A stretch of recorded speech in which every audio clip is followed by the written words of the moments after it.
네, 에코리 플랜 시간입니다. 금요일에 제시하는 코너고요. 주요 이슈들, 차주의 해외나 국내 주요 이슈들을 점검해 주는 시간이죠. AR메스트의 하창봉 대표 전화 연결돼 있습니다. 안녕하세요. 네, 안녕하십니까. 네, 한 주의 마무리 금요일장입니다. 다음 주 주요 일정들 어떤 게 있는지 한번 체크해 주시죠.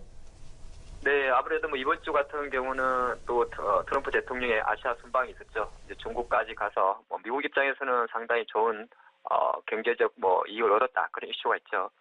사실 지금 보면 이번 주말에 또 아세안 아펙 회의 정상회의도 있고 다음 주도 사실 이제 약간 정치적으로는 그런 일정이 좀 예상이 되고 있습니다. 월요일부터 한번 살펴보도록 하죠. 월요일 같은 경우는 이제 14일까지, 13일부터 14일까지, 동아시아 정상회의가 개최가 됩니다. 동아시아 정상회의라는 거는, 아시안 10개국하고 한중일 3개국의 정상회의를 대변되는데요. 사실 뭐 이 부분에서 조금 더 우리가 기대하는 부분, 뭐 중국 사드 문제라든지 이런 것이 거론되는 그런 회의는 아니고, 어떻게 보면 지금 뭐 문재인 대통령도 세계적으로 베트남 이쪽으로 가지 않습니까? 그런 흐름에 따른 약간 정치적 합의를 하자는 그런 이슈이기 때문에 당장 뭐 이것 자체가 시장에 미칠 영향은 없습니다만은 전체적으로 지금 현재 각국 수장들의 회의는 진행된다 그런 말씀 좀 드리겠고요. 화요일은 다음 주는 사실은 큰 그림에서는 뭐 경제 지표도 많이 없습니다.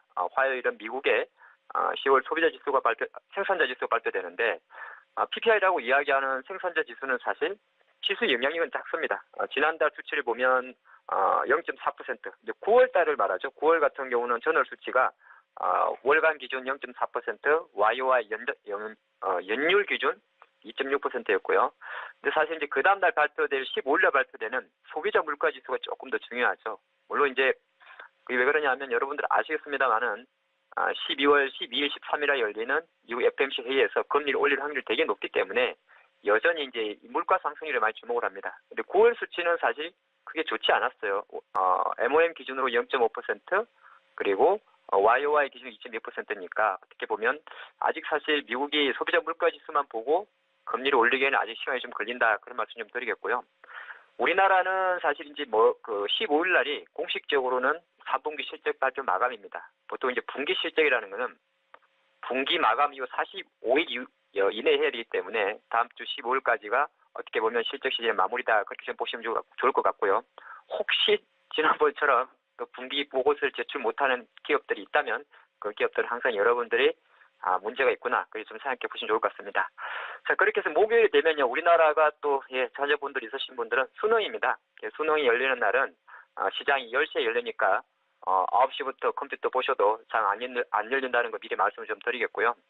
미국 지표는 뭐 사실 NHAB 주택시장지수라는 게 있는데 이건 이제 미국의 주택시장의 현황을 파악하는 지수인데 지금 사실 뭐 지표는 제가 체크를 했습니다만은 큰 영향이 없다 그렇게 말씀드리면서 다음 주 주요 일정만 놓고 보면 사실 이번 주만큼 좀 확실한 건 아니었습니다. 그래서 다음 주 지표 같은 경우는 대외 관점에서는 지금의 이제 고유가는 좀 그런가요? 유가의 상승세라든지 또 어제 밤처럼 미국이 갑자기 감세한 연장안에 대해서 조금 또 연기되는 그런 불확실성 등 그런 약간 대외 변수 정도만 있다 그렇게 볼 수 있겠습니다.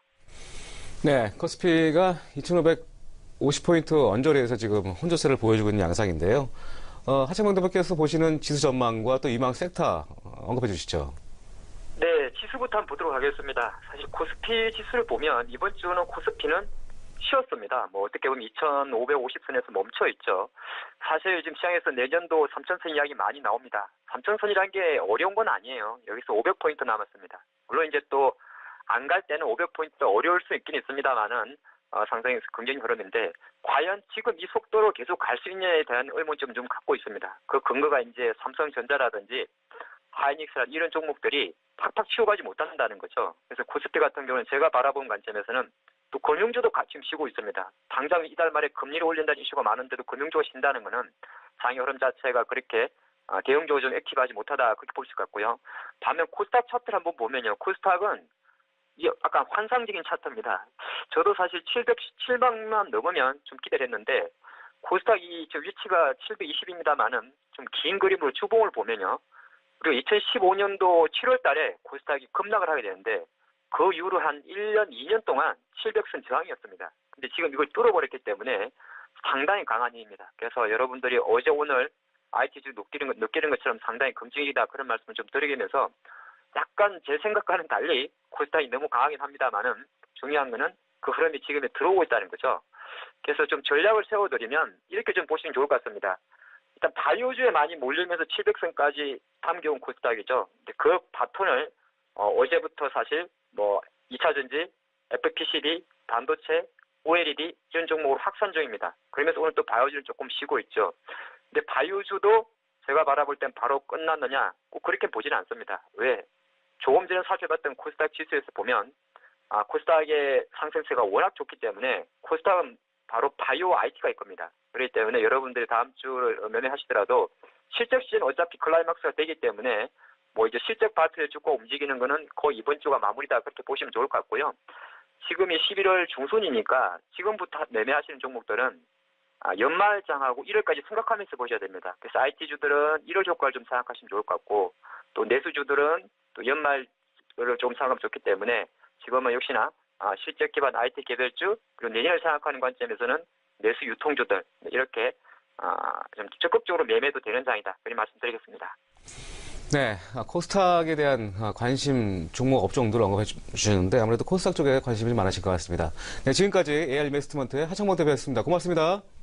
네, 감사합니다. 네.